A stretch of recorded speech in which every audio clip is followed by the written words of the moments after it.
బంగ్లాదేశ్‌కి, పాకిస్తాన్‌కి భారత్ మీద ఏడవడం అలవాటైపోయింది. ఒక్కొక్కసారి మేము కూడా పెద్ద పోటుగాళ్ళమే. భారతదేశం అమెరికాకి ఏ విధంగా అయితే ఎదురు తిరుగుతుంటదో, సుంకాల విషయంలో పట్టించుకోదో, అదే విధంగా మేము కూడా భారతదేశానికి ఎదురు తిరుగుతాం అనుకుంటాయి. తీరా చూసేసరికి బొక్కబోర్లా పడతాయి. ఇప్పుడు మహమ్మద్ యూనస్ ప్రభుత్వం కూడా అంతే. భారతదేశం ఏ విధంగా అయితే బంగ్లాదేశ్ వస్తువుల్ని బ్యాన్ చేసిందో, అదే విధంగా బంగ్లాదేశ్ కూడా కొన్ని వస్తువుల్ని బ్యాన్ చేసేసింది. మన ఎగుమతులు బ్యాన్ చేసేసరికి మనకు వచ్చిన నష్టం ఏమీ లేదు, కానీ ఇప్పుడు మళ్ళీ ఉల్లి ధర అక్కడ విపరీతంగా పెరిగిపోయింది. ఇప్పుడు అక్కడ 250 రూపాయల నుంచి 350 రూపాయలు అయిపోయింది కేజీ. మన ఎగుమతుల్ని బ్యాన్ చేశారు, కానీ ఇప్పుడు అక్కడ ఉల్లి ధర విపరీతంగా పెరిగిపోవడం వల్ల ప్రజలు ఆహాకారాలతో ప్రభుత్వం మీద విరుచుకుపడుతున్నారు. ఎవరికైనా సరే ఆకలేస్తే ఇకనది మన మతమా, కులమా ఏంటి ఎవడో చూడడు. అందరికీ ఆకలి వస్తే అసలైనటువంటి కోపం వస్తుంది. అప్పుడు అవతల ఎదుటివాడు ఎవడైనా సరే గట్టిగానే పోరాడాలనిపిస్తుంది. ఇప్పుడు బంగ్లాదేశ్ పరిస్థితి అదే.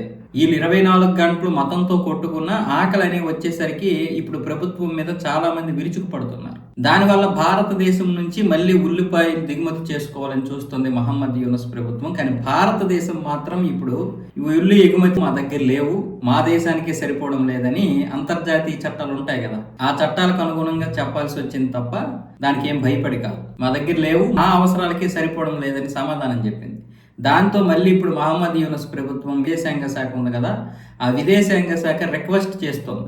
రిక్వెస్ట్ చేసి గత 3 రోజుల నుండి చేస్తే ఇప్పుడు 1500 టన్నుల వరకు మాత్రమే అనుమతులు ఇచ్చారు. కేవలం 1500 టన్నులు. ఆ 1500 టన్నులు ఏ మూలకి సరిపోవు. కానీ వీళ్ళు ఏం చేస్తారంటే, భారత్ నుంచి మేము దిగుమతి చేస్తున్నాము, కొంచెం సమయం పాటించండి, ఒక 3 ఉల్లిపాయలు ఉపయోగించాల్సిన దగ్గర ఒక్కటే ఉపయోగించండి అన్న విధంగా మాట్లాడుతున్నారు. ఇంతకుముందు పాకిస్తాన్ వాళ్ళు అనేవాళ్ళు కదా, రొట్టెలు తినడం, టీ తాగడం మానేయండి, అప్పుడు మనకి పిండి అవసరం ఉండదు అని పాకిస్తాన్ మంత్రిత్వ శాఖ అన్నది కదా. అప్పుడు చాలా తీవ్రమైనటువంటి ఆరోపణలు వచ్చాయి. అప్పుడు నువ్వేం మనిషివిరా అని వాళ్ళు కూడా తిట్టారు ప్రజలందరూ.